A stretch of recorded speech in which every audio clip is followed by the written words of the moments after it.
поверите, сегодня Минск заливало так, что у меня беговые кроссовки, в которых я ходила последних несколько дней, просто, оказывается, стали мокрые. Я этого не чувствовала вообще, пока бежала домой. Друзья, мы идем с вами в мой любимый Red Hat. Причем при том, как оказалось, что в нем поменялась команда.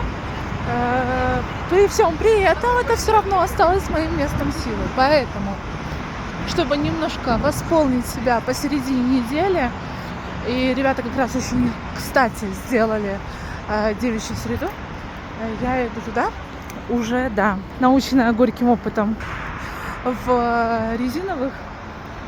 Так что мы чуть-чуть с вами попоем, буквально минут 30-40, может быть, как-то так. И я поеду домой счастливая, довольная, потому что напиталась музыкой. Так что присоединяйтесь к эфиру. Тут жиратели рекламы республики. Интересно, сколько стоят билеты. И да, до скорых новых встреч!